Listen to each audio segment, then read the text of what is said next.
people should not be walking around with masks.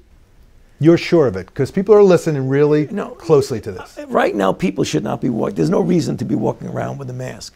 Wearing a mask might make people feel a little bit better, and it might even block a droplet, but it's not providing the perfect protection that people think that it is. There are unintended consequences. People keep fiddling with the mask and they keep touching their face. And can you get some schmutz sort of staying inside there? Of course. People wearing masks now is just not relevant.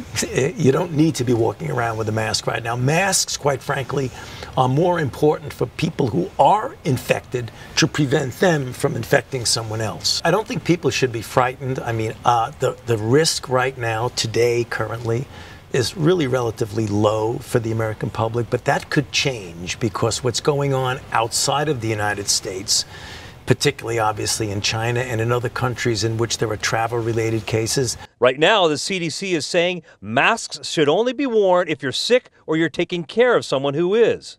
But when we get in a situation where we have enough masks, I believe there will be some very serious consideration about more broadening this recommendation of using masks. We're not there yet, but I think we're close to coming to some determination. In fact, you need some supplementation to just physical distancing. And that's the reason why some time ago, the recommendation was made, I believe it was Dr. Redfield at the CDC who first said that, about getting some sort of a covering. We don't want to call it a mask because back then we were concerned we would be taking masks away from the healthcare providers. But some sort of mask-like facial covering, I think for the time being, should be a very regular part of how we prevent the spread of infection. As the information changes, then you have to be flexible enough and humble enough to be able to change how you think about things. One mask is better than zero masks. Two masks is better than one mask. But you don't have to have double masks. Is that right? I mean,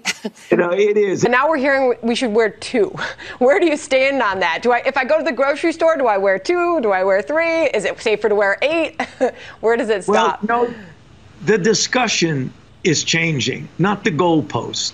So the CDC doesn't officially recommend wearing double masks. Okay. What we're trying to do is to get individuals who are not wearing masks to wear masks.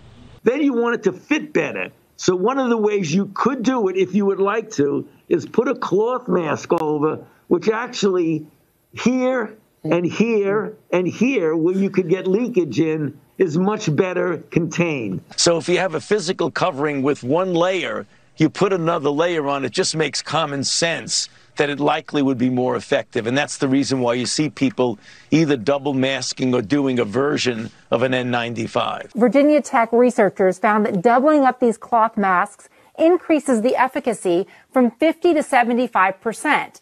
A 3-layer mask could block up to 90% of the particles. If you see the level coming down really, really very low, I want it to keep going down to a baseline that's so low that there's virtually no threat, or not no, it'll never be zero, but a minimal threat that you will be exposed to someone who is infected. When it goes way down and the overwhelming majority of the people in the population are vaccinated, then I would feel comfortable in saying, we need to pull back on the masks. It may or may not be precisely the way it was in November of 2019, but it'll be much, much better than what we're doing right now.